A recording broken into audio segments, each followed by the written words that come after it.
Welcome to the Cuyahoga County and Board of Health Media Briefing. We are joined by County Executive Armin Budish, Health Commissioner Terry Allen, Medical Director Dr. Heidi Gullett, and Co-Director of Prevention and Wellness, Ramona Brazil. We will start with Executive Budish, then go into some questions from the media. Executive Budish, if you'd like to start us off. Thank you, Devin. Good afternoon, everybody. As always, I really appreciate having the chance to fill you all in on what the county is doing to help people get through this COVID-19 pandemic and the economic crisis. For a comprehensive review of what your county has been doing for you, get strong together online at cuyahogacounty.us/strongtogether. It's amazing how much we've done in just a few short months, if I do say so myself. I want to thank Director Terry Allen, Dr. Heidi Gullett, Ramona Brazil, and all the folks at the County Board of Health for their tireless and stellar work to keep us all safe and healthy. I want to start by highlighting a couple of programs that we're doing now to help people find jobs and to grow their businesses. And I want to share some steps that we're taking to ensure a smooth election process. We know that many people lost jobs because of the shutdown.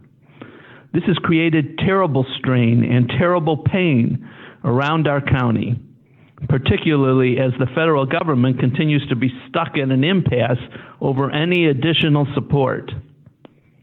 Our June unemployment numbers show that we're at 15.2%, which is better than April was when we were over 23%, but it's still painfully high.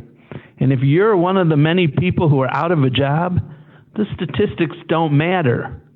What matters is the fear over whether or not you can pay your bills or put food on the table for your family. But there is good news. Right here in Cuyahoga, we have thousands of open jobs available, good paying jobs. And we're here to help by connecting job seekers to local businesses. We're partnering with the Cleveland-Cuyahoga County Ohio Means Jobs to host virtual job fairs over the next months. We did our first job fair about a month ago, and it was very well received by everyone involved. So we're doing it again. Job fairs are great ways for employers to connect with job seekers. But because of COVID, we can't do them like we used to do, which is face-to-face. So we'll do it virtually. The next fair is next week, and Ohio Means Jobs has got more than 40 companies lined up. Companies as varied as Our House, University Hospitals, Lincoln Electric, Dave's Markets, Carvana, and more. There are tons of jobs available in all different fields. You just need to register and participate. The virtual job fair takes place Thursday, August 27th, and Friday, August 28th from 10 a.m. to 2 p.m. All you need to do is go to Ohio Means Jobs website at omjcc.us. You can register there and you can get connected with local businesses. Okay, the next initiative I want to tell you about is the lab. Some people will take advantage of the disruption caused by the pandemic by starting a new business. And again, we want to be there to help. In the midst of this pandemic, we're seeing entrepreneurs who have great ideas. They just need some support to get their business off the ground. We help entrepreneurs in many ways, including funding partnerships with Jumpstart, ECDI, the Urban League, and others. Our Department of Innovation and Performance has a new program called the Lab at Cuyahoga County. The lab works with local entrepreneurs who have ideas that they want to test and grow in a real-world environment.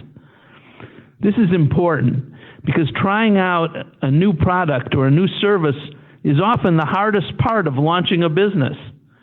You may have a great idea, but you need to be able to test and refine it with people and organizations that need the service. That's where the lab comes in. We started the lab up with local partners, including the Metro Parks and Cleveland Public Library. All three of us are lending our expertise and providing the opportunity for local companies to test their ideas. Here are just three of the companies we're already working with. There's a company called Roadprints, which uses advanced robotics, geolocation, and sensor technology to put down markings on the street, like turn arrows or bike signals. They don't use stencils. Why is this important? Because local governments spend millions of dollars doing things like road striping. And a solution like Roadprints could help cities save a lot of money while avoiding injuries to road workers. Next, the Unbail Project is a simple, interactive platform that guides defendants through the criminal legal system, which can be very confusing and difficult to navigate. This effort lines up with the county's focus on criminal justice reform. Another company that the lab is supporting is called Evergreen Clee. Their mission is to turn unused indoor space into automated hydroponic farms so that they can empower communities to become food independent. When the county declared racism as a public health crisis recently, one of the areas we pointed to as a real concern is the lack of access for many of our neighborhoods to fresh, healthy food. Evergreen Clee is working to change that. I'm grateful to our partners at the lab and looking forward to seeing these and other local entrepreneurs grow and thrive in the coming months. Next, I want to give an update on our Connecting the Unconnected efforts. Cuyahoga County has a pretty bad rate of connection. 25% of our residents are not connected to the internet. Think of the impact this has on people looking for a job. Think of our kids who are expected to have connections so that they can attend school virtually. We can't let them get left behind. That's why we've put millions of dollars of funding into correcting this. We've partnered with PCs for People, which is starting to distribute computers and hotspots with 2-year free subscriptions to the internet for families with K-12 students. So far, the county has obtained and is distributing 21,500 computers and 13,500 hotspots. Families can sign up online at pcsforpeople.org/Ohio. That's pcsforpeople.org/Ohio. Or they can call 216-930-5741.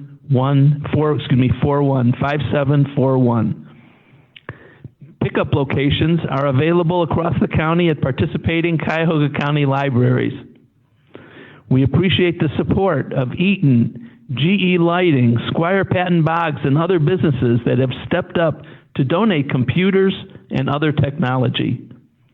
Anybody, you can donate a computer to help fill the need that we have in this community at participating Cuyahoga County libraries. And corporations can receive free pickup and certified data wiping services from PCs for People by calling 216-600-0014 or email cleveland@pcsforpeople.org. I want to thank everybody for their help on this. Finally, I want to address our upcoming elections. Because of the pandemic, the November election will be like none we've seen in our lifetime. Many of us will be voting by mail to avoid lines and to avoid other people on Election Day. But many people will still want to cast their vote in person, and that's okay. That's your right to do. Here's the problem. Our Board of Elections is predicting that we're going to have a real shortage of poll workers. The poll workers who have been doing this for years tend to be older.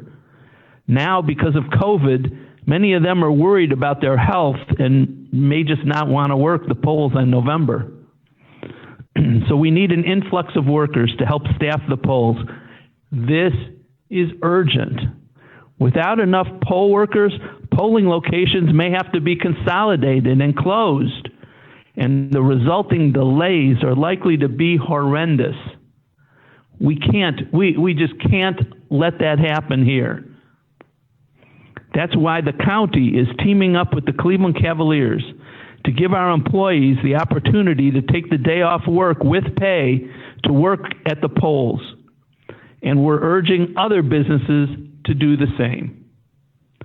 This week, Cavaliers CEO Len Komorowski and I sent a joint letter to many local business leaders asking them to follow our example.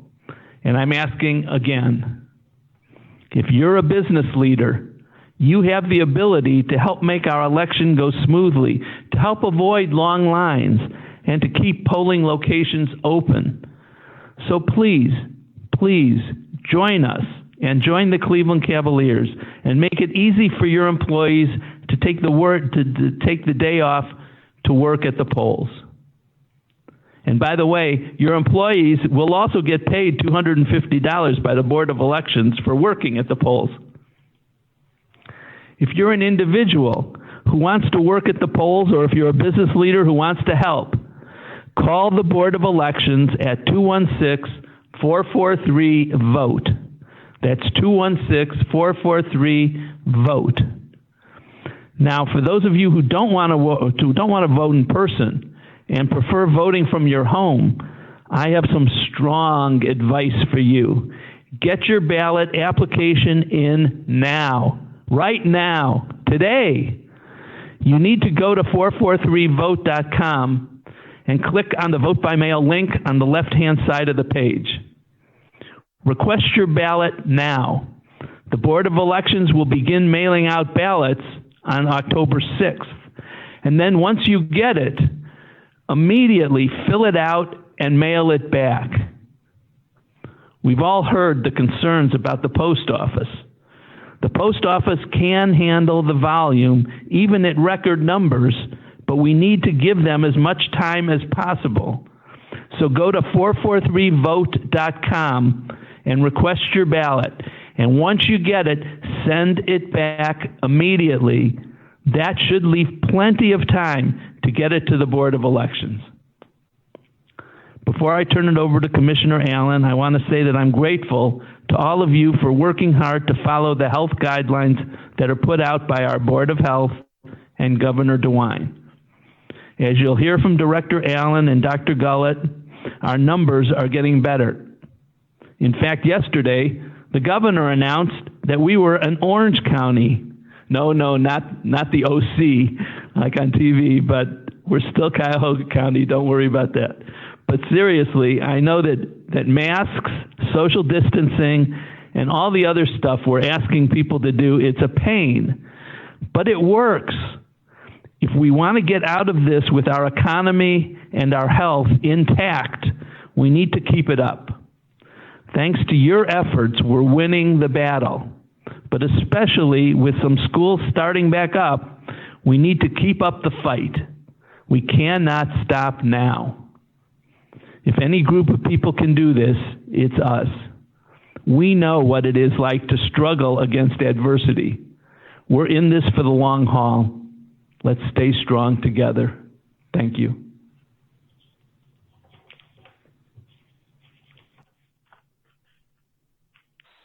Okay. Thank you, Terry?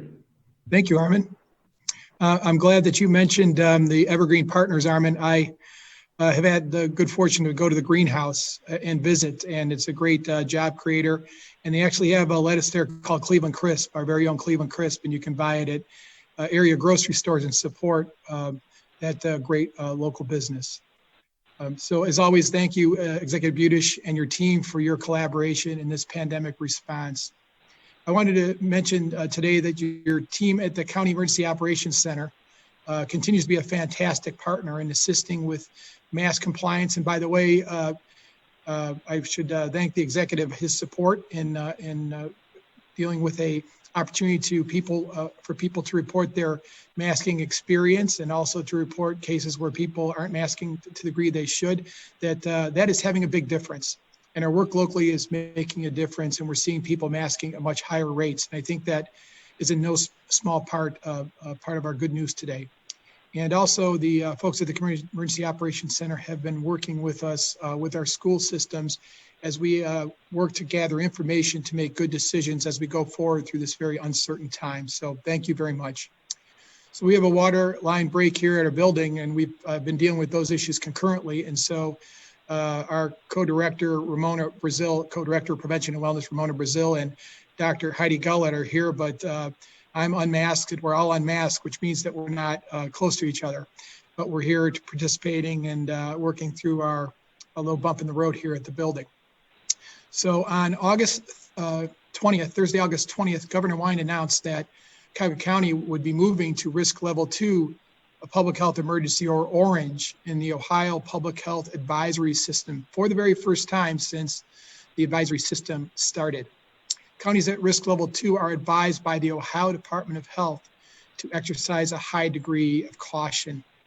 This is certainly welcome news and an indication that our community is beginning to move in the right direction. More people are wearing masks, as I mentioned, and we're noticing that too as we visit businesses and restaurants and the like during our normal inspection processes. And many of you may be noticing it too in the community. These masks work, they save lives, they prevent cases of COVID, and it's a best practice. So we also know that physical distancing and hand hygiene and surface cleaning and remote work and staying home when you're sick are all part of that prevention equation. Our continued vigilance in following the prevention guidance is essential. We have seen counties move back and forth between red and orange in the state public health advisory system reports, sometimes a week apart, making it clear that seeing decided trends, clear trends over time in a positive direction is very important for decision making to understand the trajectory of the pandemic. As of yesterday, countywide, including the city of Cleveland, we had 14,673 cases of COVID-19 that have been reported in Cuyahoga County. About 9,300 of those are in our jurisdiction. Across the entire county, 15.7% of these cases, over 2,300 people, required hospitalization. And that is by far the highest number in the state of Ohio, higher than Franklin County or our other peers in Hamilton County. Of the total cases in the county, around 4%, 544 people, have died all in the last 6 months. And Dr. Gullett reminds us that these are folks with families, friends, neighbors, relatives. These are people in our community that have died. And by comparison, we had an elevated rate of influenza in our community in the 2019-2020 season, and we saw less than 50 fatalities in 6 months. This is an unprecedented pandemic in our lifetime. And so we still have some time to go. So it's important to pause and recognize that we've had members of our own community, the Cuyahoga County community, die, and in no small numbers. It's clear that this coronavirus spreads easily and people without symptoms can unknowingly transmit the virus to others. Infectious diseases don't recognize or care about borders. We've learned from our case investigations that people move around widely across the region and beyond, with exposures often happening outside the immediate community where a COVID-19 case may live, demonstrating the interconnectedness of Northeast Ohio and the rest of the state. We also see that people go on vacations in other states and may be exposed and bring that back home.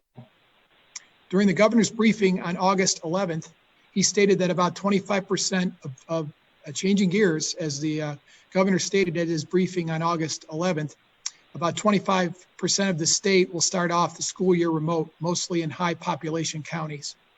He also noted that whatever level of transmission is happening in the community will happen in the schools. And we know this to be true from our experience here in Cuyahoga County. At that briefing on August 11th, the Nationwide Children's Hospital Research Institute presented some combined data from the children's hospitals across Ohio on testing of kids for COVID-19 over the last 5 months. And they shared the following information. And I would encourage you, if you haven't seen it, to go back and watch that August 11th briefing. We've learned certainly, and we know this, that children get sick with COVID and can transmit to others. Their data from the children's hospitals indicate that thankfully most kids do well, fairly well, with symptoms, about 90%. However, about 10% of these children are sick enough to be hospitalized, and those with underlying medical conditions have required treatment in the intensive care unit. Among all the children's hospitals, they have conducted about 14,000 COVID tests in kids over the last 5 months who have had symptoms consistent with COVID. Among that population, about 8.6%, or over 1,200 kids, tested positive for COVID. They've also tested an additional 20,000 children that did not have signs or symptoms of COVID or asymptomatic children. These kids came to the hospitals for inpatient or outpatient procedures over the last 5 months. Of that 20,000 population of asymptomatic kids, about 1.4% tested positive. This rate has been rising over the last month, and as of August 11th, that rate was at 2.9% among asymptomatic kids. Older teenagers, age 17, are the highest rate of positivity among all children. It makes sense because they move around a lot more than certainly the younger children do and interact in the community at a much higher rate. In terms of severity, 8% of COVID positive kids have required admission to one of Ohio's children's hospitals, and 1% have been very ill and required ventilator support. So COVID can be a very serious illness for children. Obesity, diabetes, and other underlying health conditions can also increase risk for adverse situations related to their COVID course of the disease. On August 15th, the Ohio Department of Health stated that they'll be following federal guidance and prohibiting the school-wide use of face shields as a substitute for facial coverings and masks. The Ohio Department of Health stated that such use of face shields doesn't comply with the director's order requiring the use of facial coverings in child education settings. The CDC recommends against using face shields as a substitute for facial coverings or masks. We certainly understand that there are special situations where an adult or student may not be able to wear a face mask. In those instances, face shields are a practical solution and are acceptable.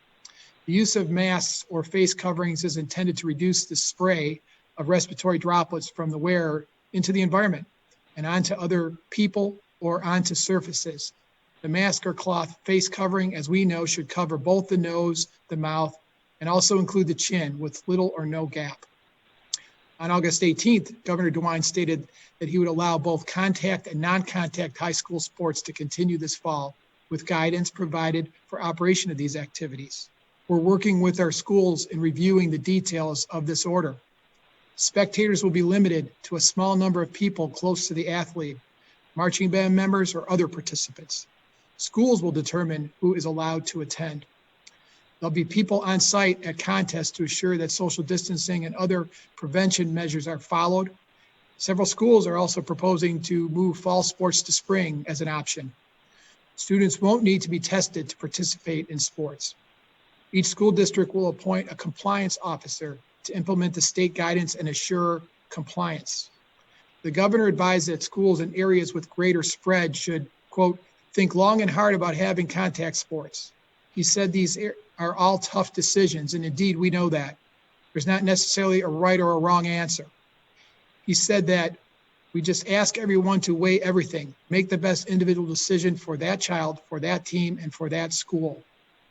The Ohio Department of Health order states that the risk of spread increases the more an athlete interacts with other athletes.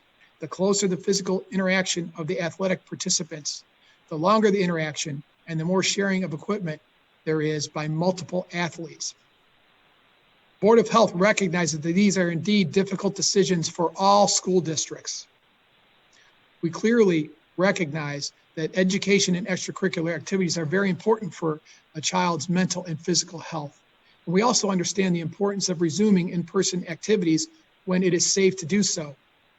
On July 30th, you'll recall our agency released COVID-19 recommendations for K through 12 schools in our health jurisdiction. These are for schools that are outside the city of Cleveland proper. For the upcoming school year, in this guidance, released with the support of our board members, we recommended that schools begin the 2021 school year operating remotely and that schools discontinue sports and other extracurricular activities during the remote learning period. As school districts reviewed the recommendations and their plans, we recognize and respect their responsibility to make the decisions that best meet the needs of their respective school communities, and many have done just that. To be clear, these are recommendations and they are not Board of Health orders. These are recommendations designed to provide evidence-based guidance, and they are developed in response to requests from many school administrators for public health guidance from us. We understand that schools may exercise their discretion as they work through their final decision processes and understand that they may choose a different path. In any case, the Board of Health remains committed to work with all our schools as they implement their final plans, and we continue to meet with school superintendents on a regular basis in collaboration with the Educational Services Center of Northeast Ohio. This month, we're providing 3 trainings for school officials related to food safety, environmental and facility health and safety, and contact tracing. We've had great attendance as schools work with us to learn and prepare. Board of Health will also continue to support schools by providing surveillance, outbreak investigation, and contact tracing for any outbreaks that are detected in the school environment. And we're currently working on a number of cases and working with schools on contact tracing on a number of return to sports events. As I mentioned earlier, we've seen counties move back and forth between red and orange in the weekly state public health advisory system, making it clear that trending in one direction over time is important for decision making.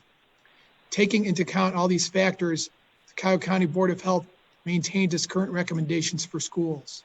As we move forward and consider any future modifications to the recommendations, the following factors will be considered along with our school districts, and they include positivity rates. We need to see a sustained decline in our COVID-19 positivity rates below 5%. When we say sustained, that means over multiple weeks. So we know that we aren't bouncing back and forth, and we have a sense that we're headed in a clear direction, in a positive direction.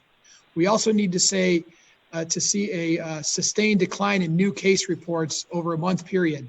And you'll see from our data, certainly, that we've declined from that peak that we saw between mid-June and mid-July, but we're still coming down from what was an excessively high number of cases. We also want to see that in our state public health advisory system, our risk rating of orange or 2 would remain so over multiple weeks, which includes a sustained improvement in the metrics that relate specifically to our health jurisdiction. Also, as I've mentioned before, and certainly Director Brazil and Dr. Gullett have mentioned, COVID testing capacity for children is very important. And right now we still lack the necessary testing capacity for kids. And this includes symptomatic kids.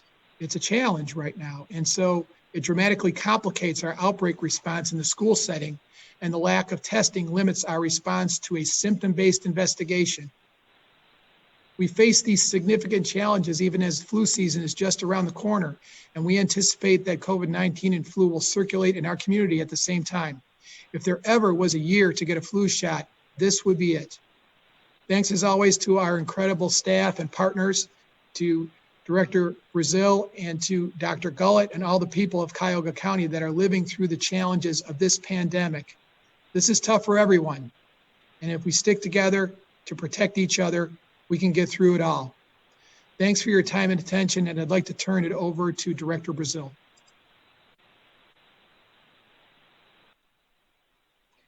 Thank you, Terry.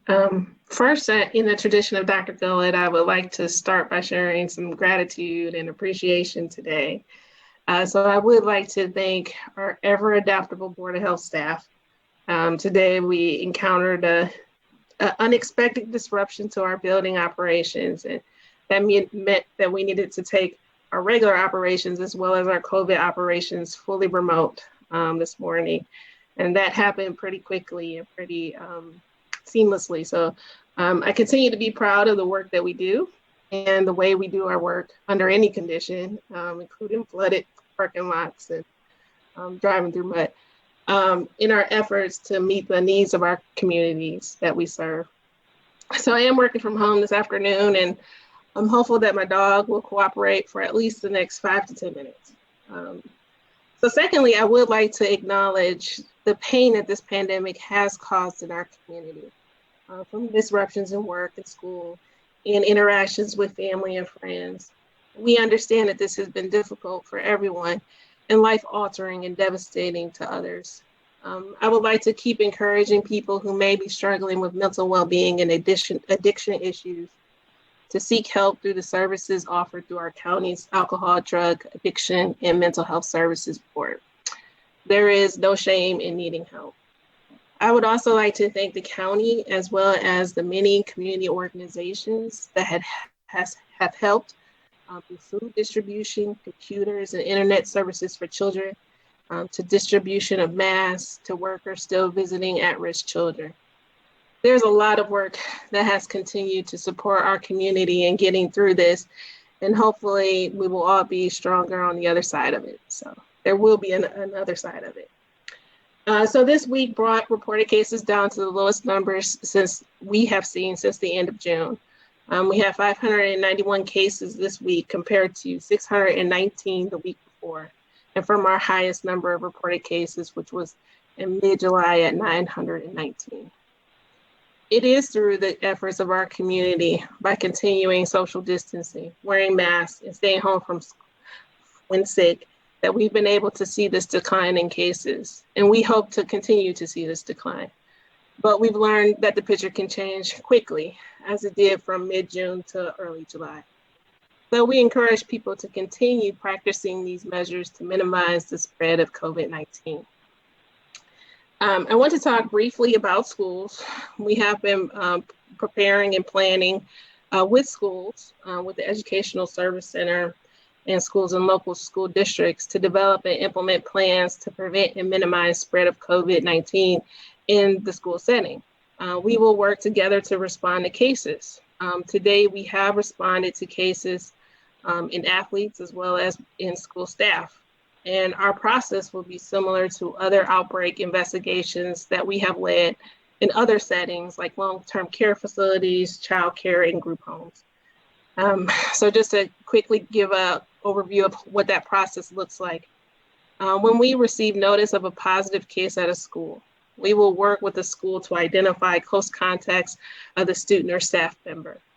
Positive persons would be required to isolate at home for at least 10 days from the onset of their illness, or test date if they have no symptoms, and would have to be at least 24 hours fever-free or have significant improvements in symptoms before they could return back to the school setting.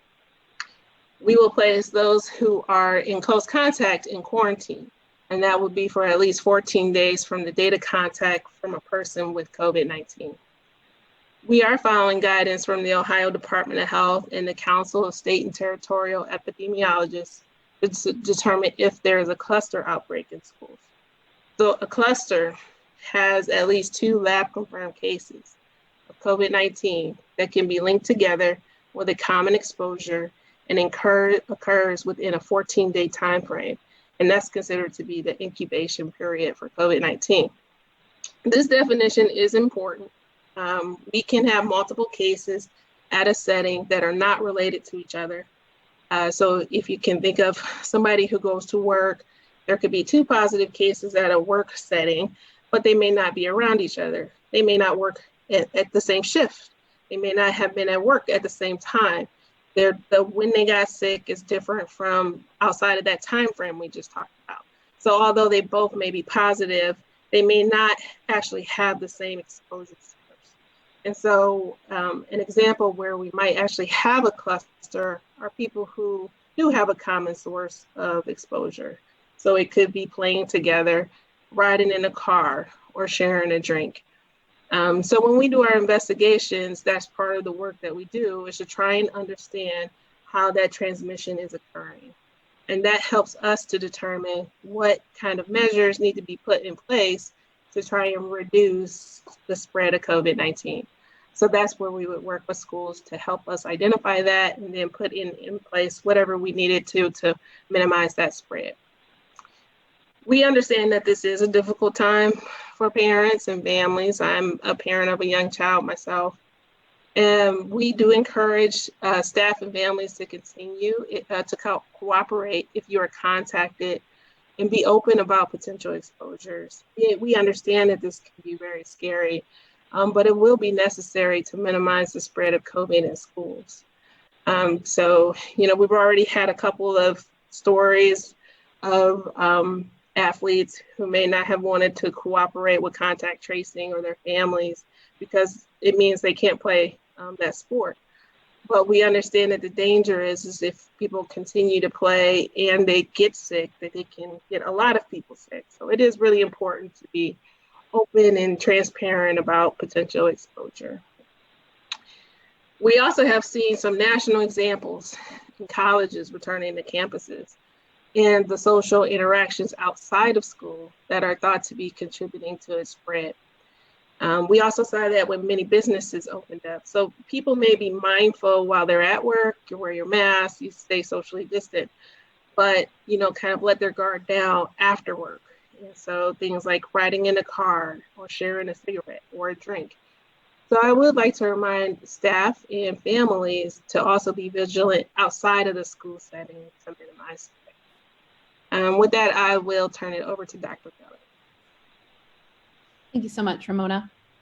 So I'm going to spend a few minutes reviewing our data, and then we'll hand it back for questions. So looking at our EPI brief this week, you already heard Terry and Ramona talk about the new cases this week. So we had 591 new cases, as you heard Ramona discuss, and that crested us over 10,000 cases this past week. And you can see the breakdown here. We also had an additional 14 deaths, and I never ever want us to get comfortable with just looking at these as numbers. Every case, every loss of life, every person in a hospital, every person on a ventilator, every single one of those are people, and their lives are really impacted, as are the lives of their families. So we grieve with those 14 families from this week, as we've had 433 in our community, and you heard 544 in our Cuyahoga County community, with Cleveland included. And that's a tremendous loss of life that continues. And so we will continue to report out as often as they are reported to us. Moving down, looking at additional case demographics, you can see the male-female breakdown, and you can also see the age distribution. 38% of our cases remain in the 20 to 39 age group. So that's a pretty significant volume of cases in that age group.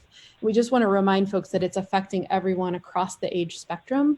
In the 80 plus range, that includes people in their 80s, 90s, and 100s. We have a very high number of people in their 100s in this community, and we continue to have them reported to us with positive cases. So really important to recognize people at both ends of the age spectrum, but also the significant number of cases in younger individuals.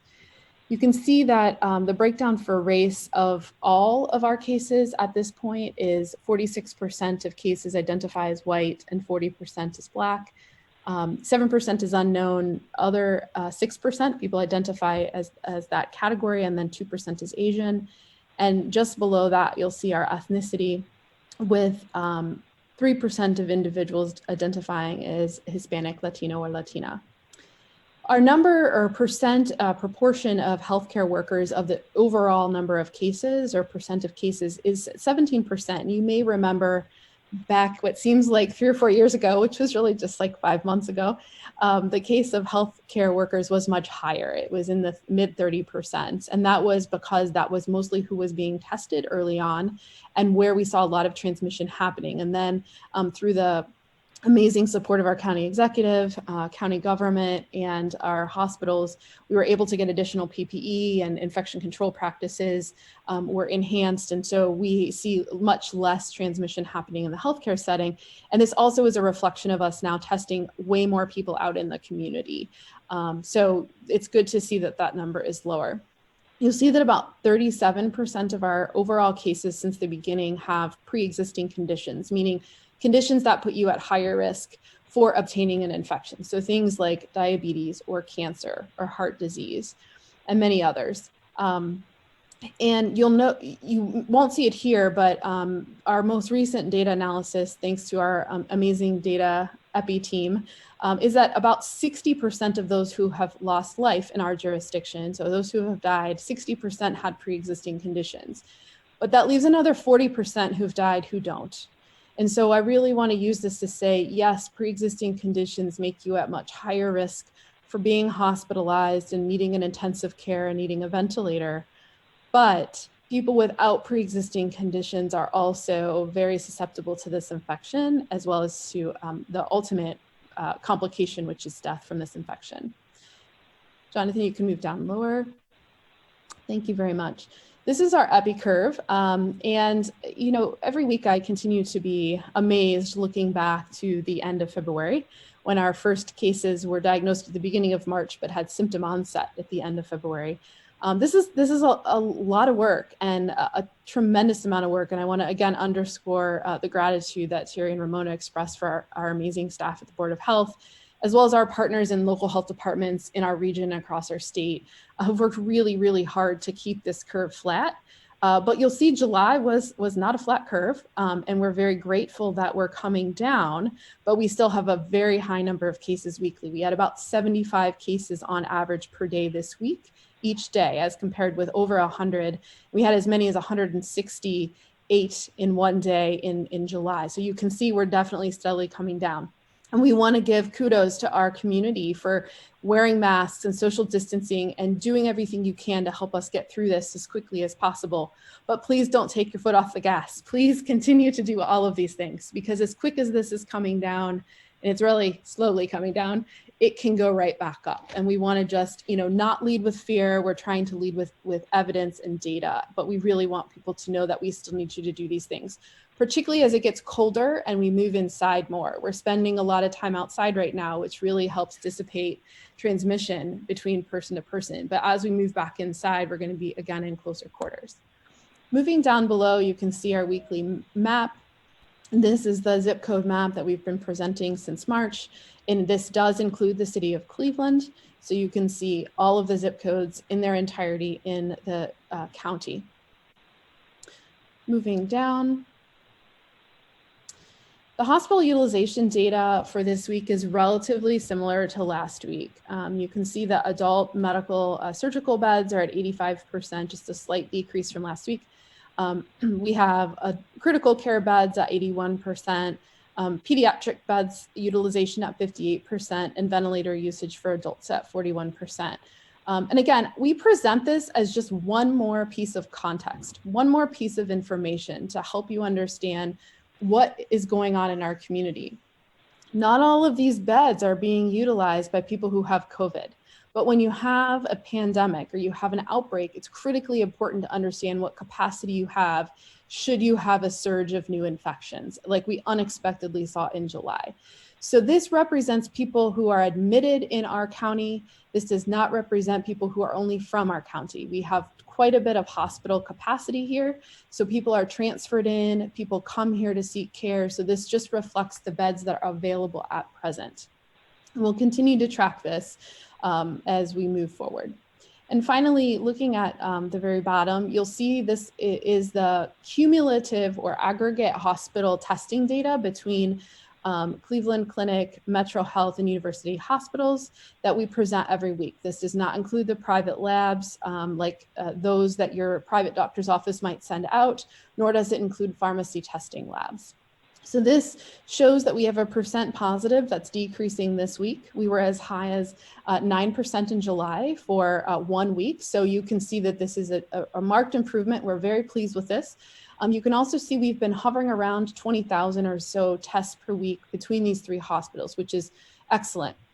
We've been as high as roughly 22,000, and we've been a lot lower when testing capacity was building up. Our hospital partners, we meet with them at a minimum weekly, but usually a lot more often than that.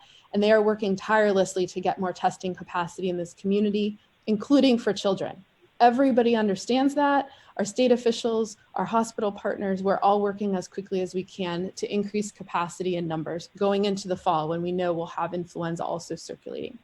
I also want to just recognize that this percent positive can easily change as well. And this also represents people without symptoms, those asymptomatic people who are getting tested before procedures. So in some hospitals, you need to get tested before you have a procedure, probably in all of them at this point. So a large number of these tests are also people getting procedures who are asymptomatic. So recognize that this isn't just people we're testing at community pop-up sites. So this also includes people who might be tested because they're coming to the hospital and the hospital wants to control any spread that might be introduced at that point. So with that, I'll come back to just final remarks. In My moment of gratitude today, I'd really like to thank school officials. I'd like to thank everyone from our school districts to our private school community to our college community. There are so many people who have worked tirelessly all summer trying to figure out how to educate every single one of our community members at whatever level they are. There are special ed teams, there are general education teams, there are college teams, there are principals, other administrators, lots of teachers, lots of people dedicated to education. And we recognize this is a really hard time. I'm a parent, just like Ramona as well, and Terry, and we also recognize how hard this is for parents. It is a very difficult time for everybody. And so I would just like to thank all of you who are working hard to try to provide the best evidence-based options for our children as we return to school. And that includes all the people who are preparing the physical building, all the people who are preparing to serve food safely, working with our sanitarians. Like, there are so many people that are behind the scenes that have been working really hard, and we thank you, we thank you, we thank you. And finally, I just want to really almost give a plea that this is really hard. It's going to be a long time. This is not going away anytime soon. And again, we're not trying to be a downer. We're not trying to be, fearful in any way, but we do recognize that this is a long haul. And we're only going to get through it if we do this together. And that includes being kind to one another and really respecting each other. Tough decisions are being made, and they will not make everyone happy. We understand that, but we are doing our best to share the best data we can, the best science and evidence we can. And we would hope that everyone would, at least, if you don't agree with the decision that's being made in whatever sphere of influence you're in, please at least respect others who are trying to do what they can. And please at least share your opinion in that respectful manner. Kindness and gratitude are going to be what got us through this. And I'll continue to say that as long as it takes. We're here with this community for the long haul, but we really need your partnership. We've got to do this together. So with that, I'll turn it back over to Devin for questions. Thanks so much, Dr. Gullett, and thank you, everyone. We now have some time for a few questions. Just a reminder to please unmute yourself before you ask your question, identify yourself and your organization, and then after you've asked your question, if you could please mute yourself again. Thank you very much. Hi, this is Courtney Astolfi with Cleveland.com. Can you hear me? Yep, go ahead. All right. I had a couple of questions about those 4 metrics that you folks talked about regarding how or when the board may change its recommendations for schools. My first question was related to that positivity rate metric. I'm trying to better understand what a sustained decline below 5% means. Does that mean that anytime it would increase, even if it's below 5%, or anytime it goes back above 5%, that you would essentially have to start the clock over and look for continued decline going forward? Just looking for clarity on what that means. I can start off with that question. Thank you, Courtney. So yes, this is, we've had a lot of internal discussion. What we do know is we've been talking with our partners from other counties and large counties, as you know, around the state. Many of them have made similar recommendations. There's some variation among them as we all try to do our best to make determinations in very uncertain times. And so what we want to see when we say sustained is over multiple weeks, where we know that we're not seeing this fluctuation where we're 5% and then the next week we're up to 7%. And, getting a sense that we are on a clear trajectory downward below 5% and sustaining that. We do know from data earlier this year that these percentages can change quickly. As Dr. Gullett mentioned, at one point we were at 9%, and that happened over the course of 3 or 4 weeks. We went from 3.7%. I remember this distinctly in mid-June to mid-July. We went from 3.7% to 9%. And that became a very much a concern. So I think the masking is helping.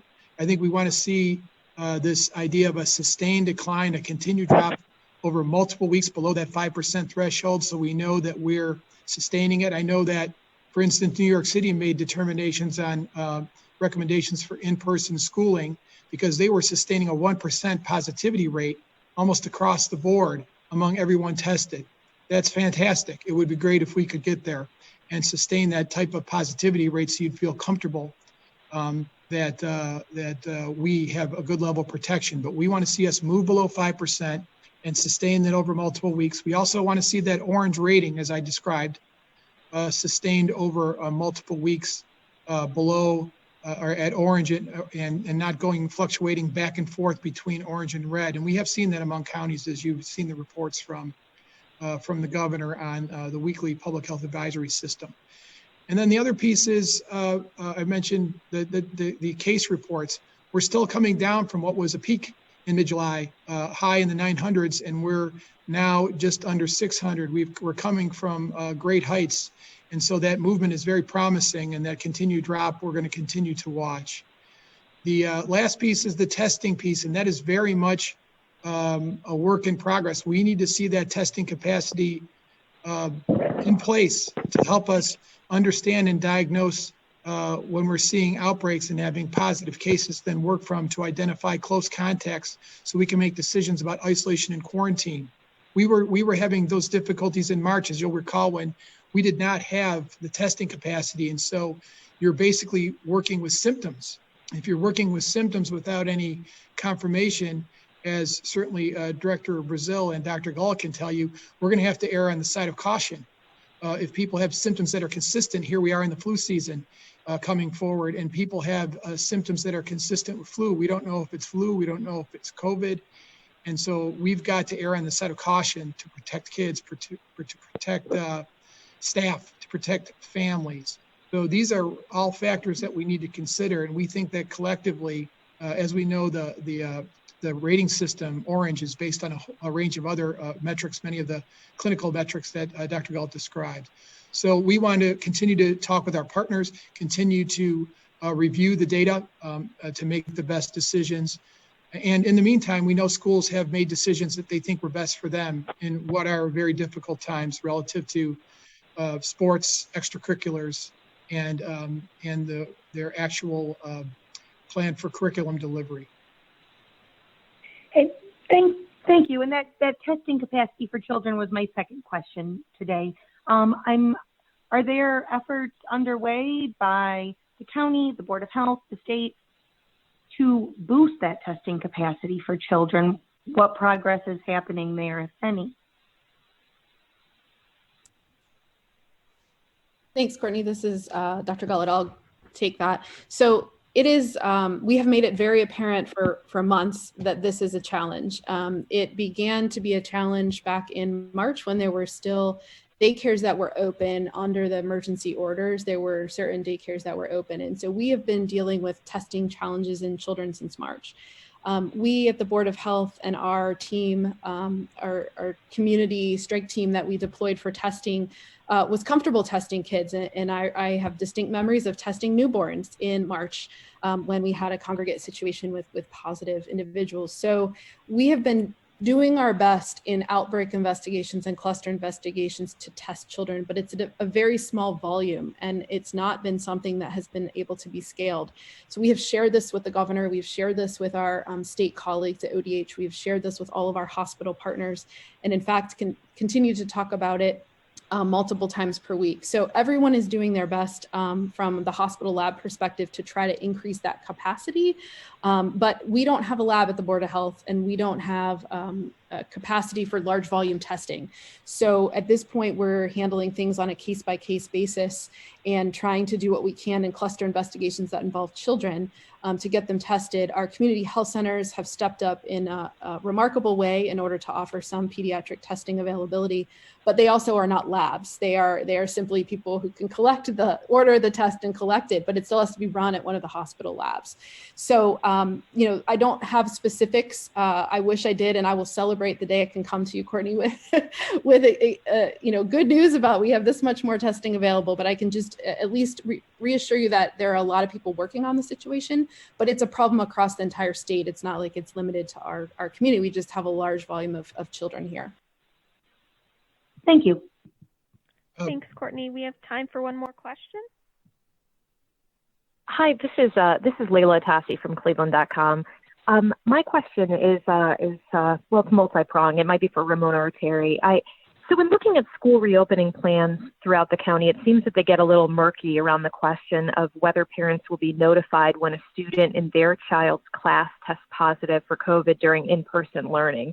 A teacher in one district told me that during a training session this morning, school officials said that the district would rely on contact tracing done by the Cuyahoga County Health Department to determine which classmates of a COVID positive student are actually considered to have been in close contact, and that only those parents will be notified of the positive test rather than all the parents in the class. And she said that county contact tracers would rely on 3 factors in making those determinations: whether the child was within 6 feet of the infected student, whether they were wearing masks, and whether they were indoors. So the question I have is first of all, is that criteria for identifying a close contact accurate? And I know that districts are making their own decisions about parental notification, but they clearly take guidance from the health department. So is it the health department's position that a positive COVID test does not necessarily warrant notifying all the families in that particular classroom? Would doing so run afoul of FERPA, given that it would be pretty easy to figure out which student is absent? And then the final question I have is, how long do you expect contact tracing to take on cases that arise in school from the time you get word of a positive test? How long would it be before other parents are told that their child might have been exposed and have to quarantine? I know there's a lot there, so I appreciate your time. Ramona, would you like me to start off, or would you like to? There's a lot of information. How would you like to go? Okay. All right, I'll begin, and Ramona can jump in. So thank you for your question, Lila. I'll try to take some pieces of that. So as I mentioned, we've been doing trainings and talking with the school districts from the beginning. Actually, since graduation, we've been meeting with them. And so trainings around food safety and environmental health and safety, and also around contact tracing. So that's, I think, forthcoming, a session we're having with schools, working with our public health nurses that Ramona oversees to make sure that we provide the guidance. The first thing I will say is that we're going to rely on schools to help us with contact tracing. I mean, who better to understand where the students or staff pathways have been, or where a coach may have been in a school environment, than the schools themselves. So they've very much embraced that role of helping us to understand who those close contacts are in the school environment. We can certainly rely on parents related to the home environment as it may relate to a student. And so that is, they are very much partners with us in that regard. And then in terms of looking at close contacts, there will be, as you say, it's the 6-foot distance is certainly important. And the sustained 6-foot distance, certainly the guidance applies universally for schools or any other situation. 10 to 15 minutes close contact, face-to-face. We know that cloth masks help, but they are not personal protective equipment. They can substantially reduce risk, which we know and have seen certainly in the work we've done to date. But we're going to assess that as well. We know that from past experience, the primary, when we see it in a case, usually the secondary or related cases first start to come from home environment, but it's not always true. It depends how much traveling a case may do, whether they're a student or anyone else. Are they moving around the community at parties or with friends? Do they spend a sustained time on a bus? Are they wearing their masks on the bus? So I think the complexity can vary substantially between how long it would take to do the tracing based on several factors. The first one would be how much traveling and interaction does the student or the teacher or a coach, for instance, have over the course of the risk period. And then the other piece is, not just understanding that, but understanding the interrelationship within the school on those interactions. So we hear lots of different, versions of stories, and the piece that I wanted Ramona actually to talk about, if she would, she mentioned it earlier, and I think she provided great context around cooperation, because that is that's a big gap certainly for us.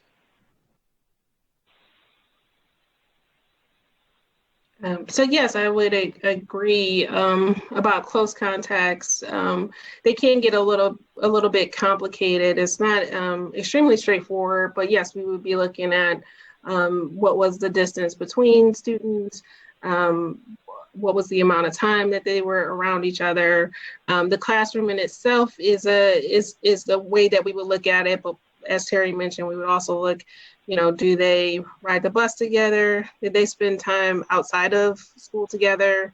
All of those things will become important in understanding who may be at risk of transmission of COVID-19. We would provide to the school different tools that they can use to help communicate to the school community about COVID-19 transmission in the schools.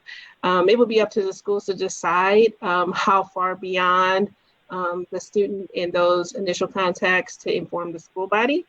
I think that we should have an understanding that there are going to be cases in schools. And so, do you want to send a letter every single time to everyone? I mean, there may be a point where it is commonly in the school. So that may not be the most effective way of managing that. It'll depend on the school and kind of what's going on at that school. But we will work with them definitely with that. We always have concerns about privacy. Privacy is very important to us. I'm a registered nurse myself, so maintaining someone's information is something we guard very closely. It can become difficult, especially if there are a few number of cases, to not be able to say, well, who are you talking about if you send a letter, or if there was a team and someone isn't participating anymore. So we are very careful in how we discuss that with the school, or with, we would want that to be with the student body, but so that's something we would be careful about, but how they choose to communicate will be up to the school district. Okay. And as far as the timing of how long it takes to do contact tracing, it sounds like there are a lot of factors that go into that. But could it be a situation where days are passing and students remain in the classroom who should be quarantined? So, we, just the same way as we take a case that's reported in a nursing home, we would do the same thing for schools. We are very concerned about transmission in schools. And so, even with a few cases that we've already dealt with, contact tracing starts the moment we're notified of a positive case. They all seem to happen on Saturday evenings. I don't know why, but they do. But we immediately start. We contact the family of the confirmed case. We try and find out. The school generally is already working on helping us to identify who that student may have been around, or staff member. And then we're immediately moving into contact tracing. So, the important thing, and this does go with the cooperation as well as, the disclosure, is, we want, so once that student most likely will know about the test result because we'll get them from the lab. But, every once in a while, the student will inform the school or the staff member before that test result has been reported to us. So in those cases, we want people to immediately go home, isolate. They can start by helping to identify who was around that person, notifying, friends and other family members that this person has tested positive. And that way, when we get the information either from the school directly or from the lab, when we start calling, which we will do, then, people have already started to limit their exposure. So that's a very important part of trying to minimize the spread. And I would like to add just one more thing that the public can do to help us in this situation is that if you think you have COVID-19 and you have gone to get a test, or you've taken your child to get a test, please isolate between the time you have the test taken and the time the test result returns. We have countless examples of people who think they have it, they go and get tested, and then 3 or 4 days pass until their result comes back, sometimes longer than that, depending on which lab. And they have literally been all over town, have had hundreds of exposures in the interim. So one of the things you can do is please don't go to practice. Please don't go back to school. Please don't go out to the store. Please don't go socialize with friends. Literally, you need to come home and stay isolated in your room, away from your family and away from everyone else until that test result returns. That will greatly help us with contact tracing. And that's something that we haven't seen that folks realize they need to do after they get tested. And that counts for everyone, not just students. Mm-hmm. Has the county hired additional contact tracers in anticipation of the reopening schools? I can start off with that. So we've trained internally about 75 people. And Ramona has been key in a lot of that training, using certainly state level and other recognized training materials. And we certainly have a lot of experience at contact tracing, given our numbers at 10,000 of actual cases. So we've been training all of our staff, cross-training, so we have the ability to surge. We're also working to a number of contractual arrangements to identify additional staffing capacity as we plan for the fall, along with other technology to help to perhaps ease our use of tools as we collect data and information on cases. So these things are in the works. And so yes, we need to have the ability to surge, to respond. I think the testing capacity is huge because, if we run into the fall and kids have allergies, right? And so they have a runny nose. So you have a runny nose and maybe you have a headache and, or you may have a cough. Perhaps that's related to your runny nose. Is that COVID? If we can't test to make that determination, it may just be a seasonal allergy. And then we've got to err on the side of caution. We've got to suggest that people isolate and perhaps then start to look at their close contacts, and we are having to make difficult choices. So this testing capacity and current lack of it to respond to outbreaks to the degree necessary with schools opening can create some blind spots. And that is just an example of something that we're concerned about. Thank you, Layla.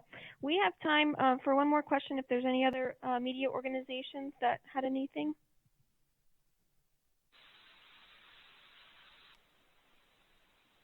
Devin, if we don't have another question, Devin, I wondered if Ramona could talk about our vaccination pods we're doing for kids. They're helping them catch up with their seasonal, their vaccinations. There have been drops in vaccinations among children because of COVID. It's affected vaccination rates, and Ramona's been working with the team to help kids get caught up. Yeah, so this is typically the time in which we would have back to school vaccination clinics. But of course, COVID in itself has posed some interesting challenges in being able to do it in the traditional way that we've been able to do in the past by having clinics and having folks come in to the building and have it done. So we've started last week with back to school vaccination clinics that are set up in a drive-through fashion, targeting kindergartners as well as teenagers. We do not want kids to get behind on vaccinations. We understand that a lot of child checks and kind of routine normal appointments were canceled or pushed off in the spring. But it's still important that kids get vaccinated on time to prevent other types of vaccine preventable diseases. So we will be having these clinics, and we can send out what the schedule is. I don't want to go through all the dates, but some will be at our Board of Health location, I think once our parking lot is fixed. And then through several community locations located in communities where we already have concerns about vaccination coverage rates. So it's modeled similarly to how we've done COVID testing in the community, because we know that we can provide COVID testing in a safe manner. And now we're looking at using that same model to provide vaccinations in a safe manner.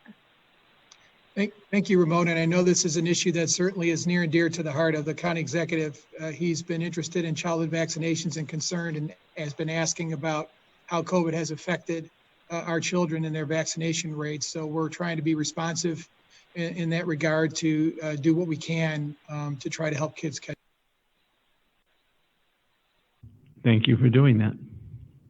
Great. Well, thank you so much, everyone, and thank you very much for your thoughtful questions. That concludes this week's media briefing. So I hope everyone has a wonderful weekend, and thank you so much.